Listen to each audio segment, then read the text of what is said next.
Antes de iniciarmos aí a nossa primeira aula, eu gostaria de apresentar para vocês qual será a nossa metodologia de trabalho, tá? Lembrando que a nota, o fechamento dessa disciplina será a avaliação, né, via portal e a entrega do trabalho, tá bom? Vou mostrar aqui para vocês quais os critérios desse trabalho e como ele deverá ser entregue, tá? Deixa eu abaixar aqui. Eu não sei se vocês perceberam, mas eu estou fazendo a minha videoaula via celular e um pouquinho tarde da noite, né? Justamente para o carro do ovo não passar, os cachorros da rua não ficar latindo. Mas espero que dê certo. Mesmo assim, desde já eu peço desculpa por algum equívoco, porque, né, a gente estando em casa, qualquer cachorro pode latir aí, né? Menos as crianças chorar. Então vamos lá, pessoal, ó. O nosso trabalho aí terá como tema os tipos de via de administração medicamentosa e interação. Deixa eu abaixar minha tela aqui. Esse trabalho, como eu comentei com vocês, ele deverá ser entregue até o dia 30/7, tá? Depois desse prazo não serão mais aceitos os trabalhos, tá? Então se programe, não é um trabalho que demora para fazer. Então aí se vocês pegarem uma horinha do dia de vocês aí, da noite, né, que seria o período, o horário de aula, vocês conseguem estar concluindo esse trabalho, tá? O trabalho deverá ser enviado para o meu e-mail pessoal e a partir disso eu estarei disponibilizando a nota lá via portal, tá bom? O conteúdo. Então vocês vão escolher 4 tipos de vias de administração medicamentosa, descrever quais as vias que são, claro, né? Qual é a vantagem dessa via, a desvantagem, a contraindicação, o tempo de absorção, entre outras coisas, tá? Descrever também quais os cuidados de enfermagem, no mínimo 3 cuidados. Então, eu vou dar um exemplo. Se eu estou falando lá de uma intramuscular, eu vou estar citando qual que é a vantagem de eu fazer uma medicação intramuscular, qual que é a desvantagem, a minha contraindicação, né? O tempo de absorção das medicações que é feito intramuscular. E eu vou dizer quais os cuidados de enfermagem, né? O que eu tenho que fazer para que não ocorra eventos adversos no momento de eu estar administrando aí uma medicação intramuscular, tá bom?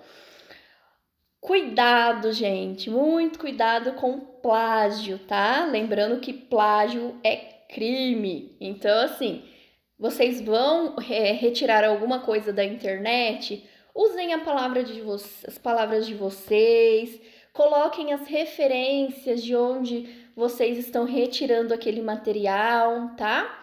Tudo isso será avaliado como nota, tá bom?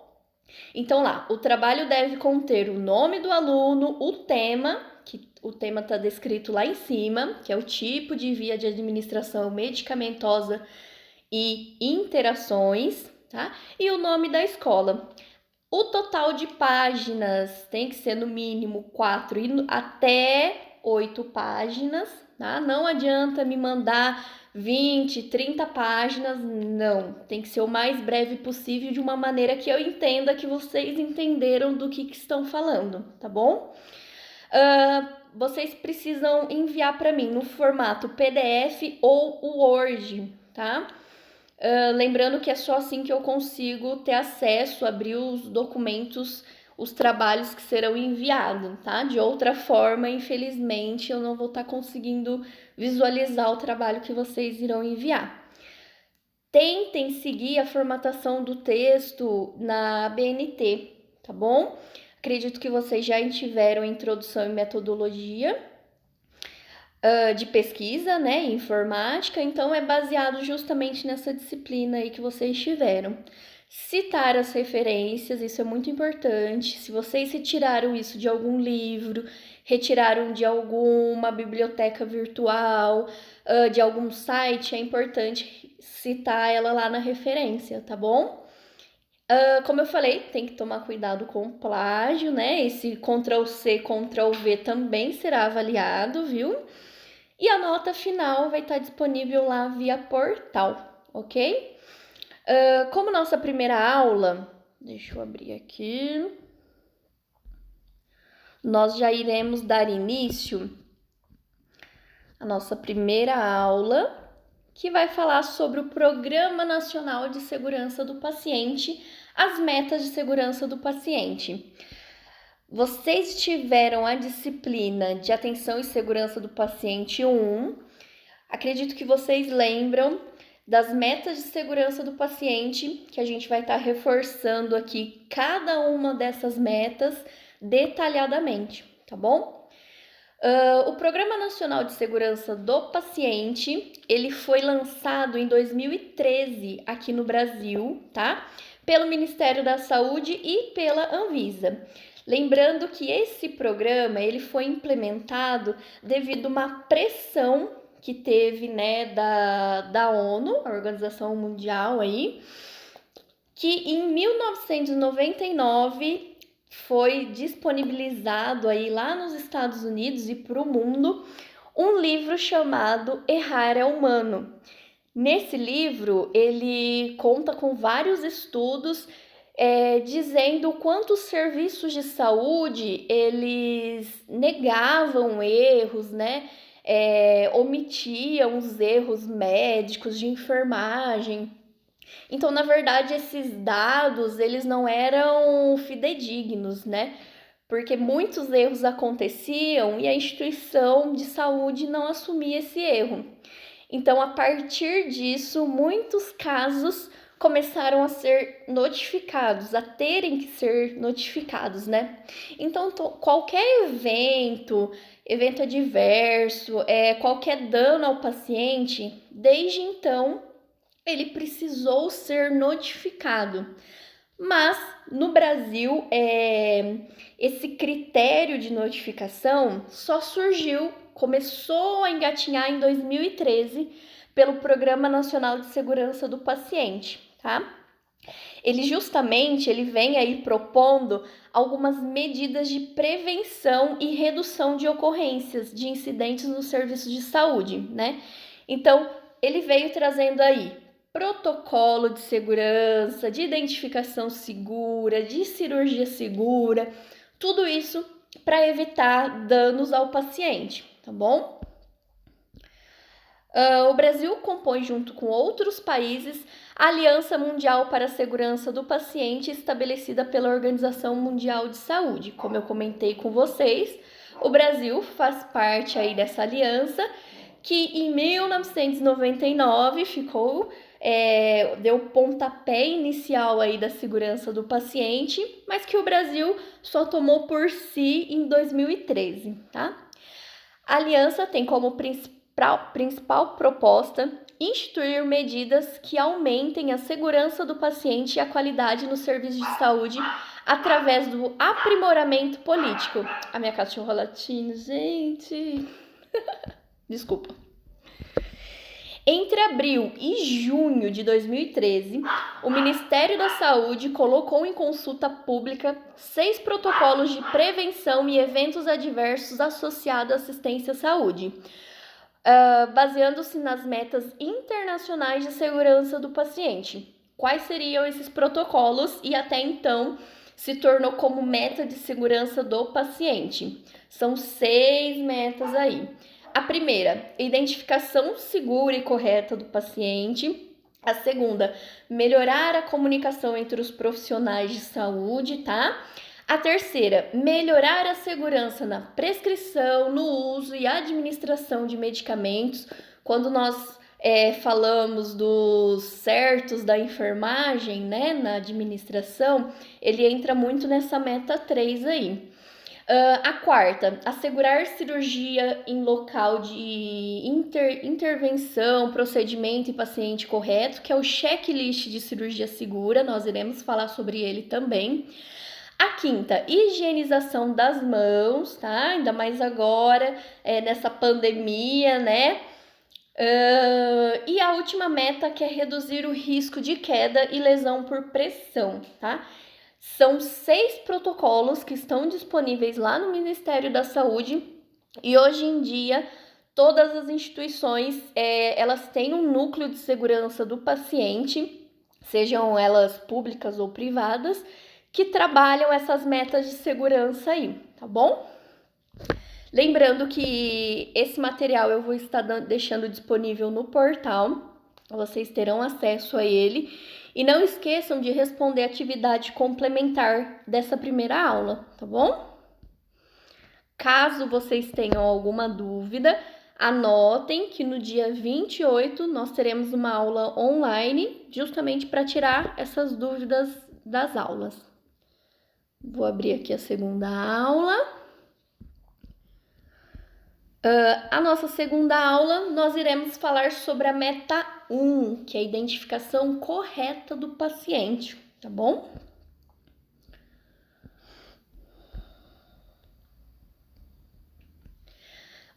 Vamos lá. A identificação correta do paciente é muito importante para a garantia da segurança do processo assistencial. É o processo pelo qual se assegura ao paciente que ele é destinado a determinado tipo de procedimento ou tratamento.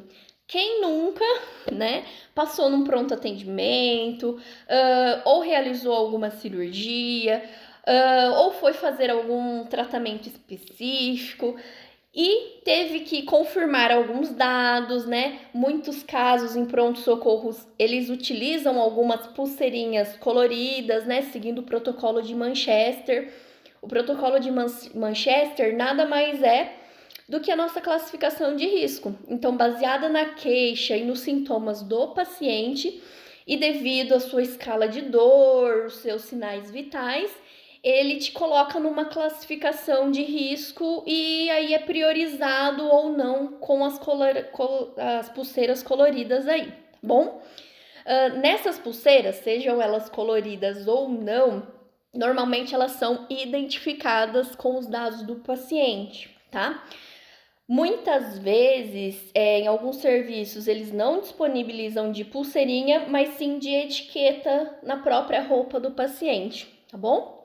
Então, é o processo pelo qual se assegura ao paciente que a ele é destinado determinado tipo de procedimento ou tratamento. Deverá ser aplicado em todos os ambientes de prestação de cuidado de saúde. Por exemplo, unidades de internação, ambulatório, sala de emergência, centro cirúrgico, entre outros serviços aí de saúde, que sejam realizados procedimentos. Então, a partir do momento que esse paciente dá a entrada, seja no ambulatório, para fazer uma pequena cirurgia, para tomar uma medicação, num pronto atendimento, para passar em consulta, enfim.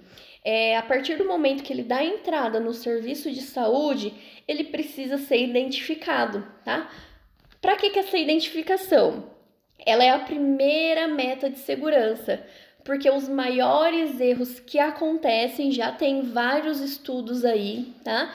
Que os eventos adversos muitas vezes acontecem por erro de identificação ou por não confirmação de identificação do paciente. Então, essa é a nossa primeira meta aí, tá? É necessário, lá na pulseirinha, utilizar 2 marcadores na pulseira, tá? Sendo o nome completo e a data de nascimento. Mas, Ana, e se eu tiver lá no meu pronto-socorro 2 José Maria com a mesma data de nascimento? O nosso terceiro marcador será o nome da mãe, tá bom? Quando identificar o paciente? Na admissão do paciente externo ou transferido. Então, quando eu recebo um paciente, ele já precisa ter um cadastro na minha instituição e a partir desse cadastro já uma identificação dele, tá? Ou de algum setor, quando ele dá entrada aí na instituição.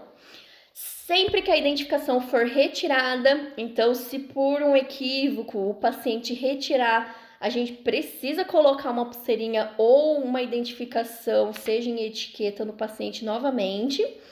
E sempre que a identificação apresentar danos, tá? Quando a letra não tiver legível, tiver com rasura, rasgado, a gente precisa trocar também, tá? Em geral, o local escolhido para o adulto é o punho, mas para recém-nascidos a pulseira deve ser colocada preferencialmente no tornozelo. Por que no tornozelo, no RN? Porque RN, ó, balança muito, né? Se mexe muito.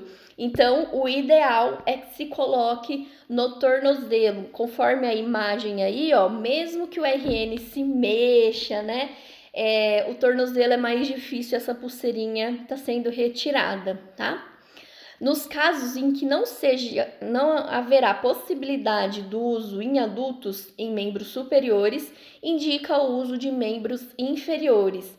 Então, supondo que um paciente adulto não tenha os membros superiores, nós podemos utilizar os membros inferiores ou até mesmo uma identificação via etiqueta colada na roupa do paciente, tá? No caso de impossibilidade de identificação nos membros, por exemplo, amputados totais, utilizar outras formas para confirmar os dados, como o uso de crachá ou etiquetas. Nos casos em que a identificação do paciente não está disponível na admissão e quando não houver a informação do nome completo, poderão ser utilizados o número do prontuário e as características físicas mais relevantes do paciente, incluindo sexo e raça. O que quer dizer esse trecho aí? Vamos supor que lá no meu pronto-socorro chega um paciente desconhecido, né, desacordado, alguém apenas deixou ele lá na frente do meu pronto-socorro, dizendo que ele não estava passando bem, e esse paciente está sozinho, não consegue responder por si só, ou até mesmo desacordado. Então, como que eu vou identificar esse paciente? Se ele não tem acompanhante, se ele não consegue se expressar, ou até mesmo se ele estiver desacordado. Eu vou identificar esse paciente com as características físicas. Então, eu vou identificar lá na minha pulseirinha, ou seja, na minha etiqueta. Desconhecido 1, do sexo feminino, cabelos longos, ruivo, com tatuagem, membro superior esquerdo, com vestimenta tal, tá? Até que a instituição localize algum familiar e que possa fazer o cadastro desse paciente. Lembrando, é muito importante nós identificarmos esses pacientes, tá? Justamente para não acontecer erros, tá? Mas vamos supor que eu trabalho lá em São Paulo e aconteceu uma catástrofe e apareceu no meu pronto-socorro 5 pessoas desconhecidas. O que eu faço? Sendo que elas não estão com um acompanhante, sem documentos. As 5 pessoas desconhecidas, elas deverão estar sendo identificadas com as características físicas, né? Então, desconhecido 1, feminino, cabelo tal, desconhecido 2, masculino, com vestimenta tal, né? E assim por diante, tá? Importante. O número do quarto enfermaria do paciente não pode ser usado como identificador, em função dos riscos de troca no decorrer da estadia do paciente no serviço. O que isso quer dizer? Eu posso estar numa enfermaria e o seu João estar no leito 2. Na minha troca de plantão ou até mesmo uma solicitação de medicação, numa passagem de um caso clínico, eu não posso citar o seu João como o paciente lá do leito 2. Por que não? Justamente porque esse paciente pode ter trocado de leito, um outro plantão, ou ele mesmo por si só acabou indo para outro leito, né, sem autorização. E aí eu acabo passando uma informação de que não é o lugar onde o paciente está. Por isso que nós nunca devemos utilizar referências de quarto de leito como identificação, tá? Sempre o nome completo do paciente.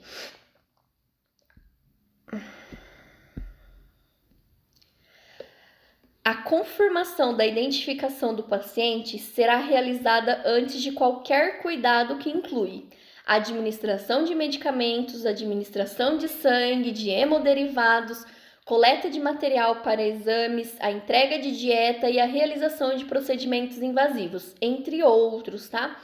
Então, todos os procedimentos que eu vou estar realizando com o meu paciente, eu preciso identificar se aquele é meu paciente correto, tá? Não necessariamente além disso que eu citei, muitas das vezes, numa avaliação de psicologia, de serviço social, é necessário também que esses profissionais façam a identificação do paciente, tá? Porque às vezes eu estou prestando atendimento para um paciente achando que é seu José, mas é o seu Francisco. Então, antes de qualquer procedimento, de qualquer atendimento, eu preciso identificar esse paciente, né? Bom dia, qual é o nome do senhor? Ou o senhor é o senhor João, tá? Eu preciso identificar esse paciente, confirmar a identificação.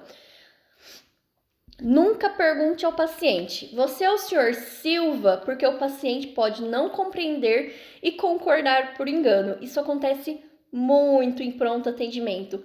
Os pacientes, eles normalmente chegam com muita dor no pronto atendimento, cólica renal, enfim, com muita dor.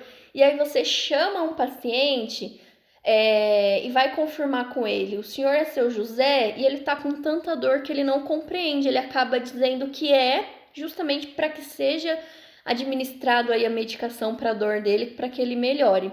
Então, nós nunca devemos perguntar, o senhor é fulano de tal? E sempre questionar qual é o seu nome e confirmar com a pulseirinha e com a prescrição médica, tá bom? Nunca suponha que o paciente está no leito correto ou que a etiqueta com o nome acima do leito está correta. Então, como eu falei para vocês, muitas vezes o paciente ele mesmo pode trocar de leito, em pronto-socorro eles trocam muito de poltrona, né, de leito. Então, não necessariamente o que está descrito no Kanban é aquele beira-leito que todo paciente tem, né, seja em enfermaria ou até na internação. Nunca confie que aquilo seja os dados corretos do paciente. Lembrando, a gente sempre tem que perguntar pro paciente e se ele não for capaz de responder, perguntar para um acompanhante qual é o nome do senhor, qual que é o nome do seu familiar e confirmar com a prescrição e a identificação, tá bom? Quem é responsável pela identificação? Todos os profissionais, pacientes e acompanhantes. Por que pacientes e acompanhantes? Porque nós também, né, quanto pacientes ou acompanhante de um familiar, nós também devemos nos policiar quanto à identificação segura, né? Porque a enfermagem pode estar trazendo uma medicação para ser administrada em mim, mas que essa medicação não é minha, né? Isso pode acontecer, né? Então, justamente os profissionais e nós, quanto pacientes, também precisamos aí nos policiar, né? Questionar também, né? Confirme sempre a identificação do paciente antes de qualquer procedimento ou serviços.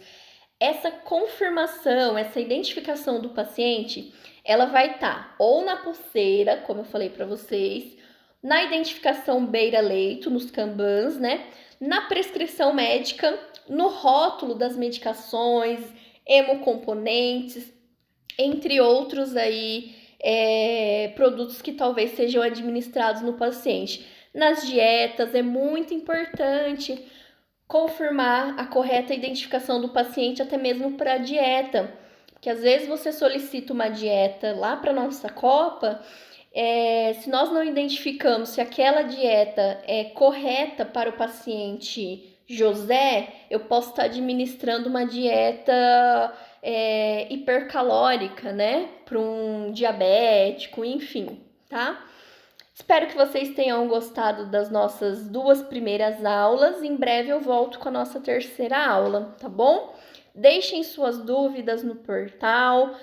Não se esqueçam de fazer atividade complementar, que também vou deixar disponível aí via portal.